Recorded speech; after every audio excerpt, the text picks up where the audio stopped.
Good day. Here are the headlines from the Philippine News Agency. The Department of Agriculture has provided over 1 billion pesos worth of livelihood aid to farmers affected by the impact of the El Niño phenomenon. In a recent bulletin, the DA said 1.06 billion pesos was allocated for financial assistance in Cagayan Valley and Mimaropa region. Some 17.6 million pesos worth of mung beans, hybrid rice seeds, corn seeds, and fertilizers were also distributed, particularly in Ilocos region and Western Visayas. It also provided 10.2 million pesos worth of indemnification grants. Other interventions include cloud seeding operations, distribution of water pumps, improvement of irrigation systems, distribution of native animals, and alternative livelihood technologies. Over 54,000 farmers have been affected nationwide by El Niño. The phenomenon has led to agricultural losses worth 2.64 billion pesos, particularly rice worth 1.72 billion pesos. In January, President Ferdinand R. Marcos Jr. signed Executive Order Number 53 to streamline, reactivate, and reconstitute the Task Force El Niño to ensure preparedness and recovery from devastating effects of disasters. Staying with the impact of hot weather conditions, nearly 4,000 schools have so far adopted alternative delivery modes or to protect learners and teachers from the harmful effects of sweltering temperatures. The Department of Education says Western Visayas is the biggest number of schools implementing ADM at 990, followed by Soxargen with 801 schools, Central Visayas with 694 schools, and Ilocos region with 581 schools. 199 schools have also suspended face-to-face classes in Central Luzon, 162 in Eastern Visayas, and 148 in Bicol region.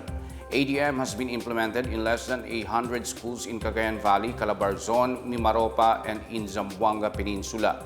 In Metro Manila, 183 schools have shifted to ADM, particularly in Caloocan, Malabon, Marikina, Muntinlupa, Navotas, Pasay, and San Juan City. The measure has affected over 1.3 million learners.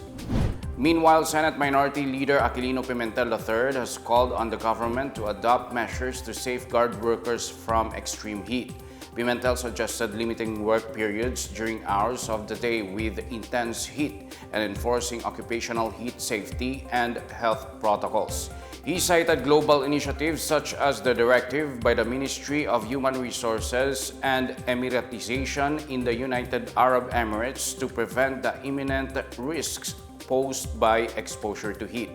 Pag-asa earlier warned that Metro Manila would see a danger level heat index ranging from 42 to 51 degrees Celsius. President Ferdinand R. Marcos Jr. wants to implement a comprehensive and holistic approach to address traffic congestion in the country. According to National Economic and Development Authority Secretary Arsenio Balisacan, the President has directed members of his cabinet to propose solutions on how to ease the difficulties faced by commuters. They are also tasked to adjust and reconfigure the work environment of their respective offices to better accommodate the needs of commuters. Aside from undertaking big-ticket projects, Balisacan pointed out the need to consider other transportation systems such as bike lanes and motorcycle lanes, as well as the proximity of industries and residences. The government is currently undertaking major infrastructure projects including the North-South Commuter Railway, Central Luzon Expressway, Subic-Clark Railway Project, and the Metro Manila Subway Project.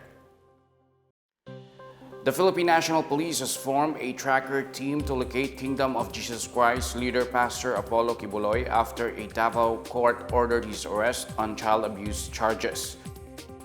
Police Regional Office 11 Director Police Brigadier General Alden Delvo said Quiboloy must personally appear and accept his warrant to complete its processing.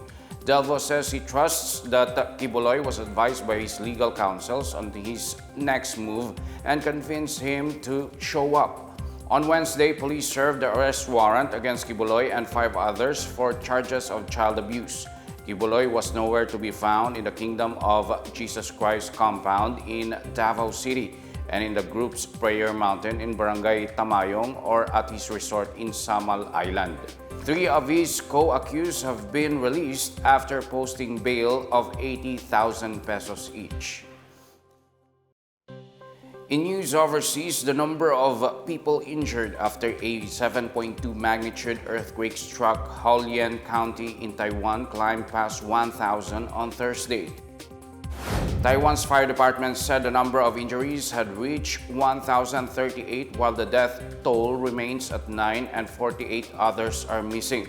Those missing include 42 hotel workers who were on their way to Taroko George A National Park.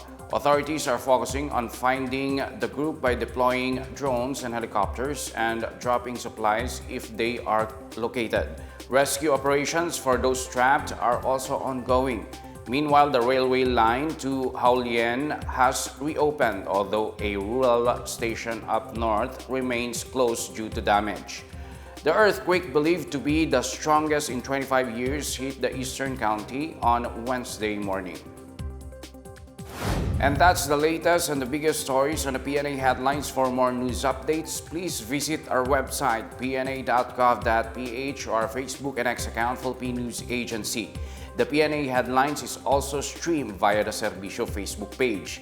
You may also watch the Pna Headlines through the Philippine News Agency's YouTube account via the News and Information Bureau website, nib.gov.ph, under Pna News, or on the Facebook page of the Presidential Communications Office, or PCO.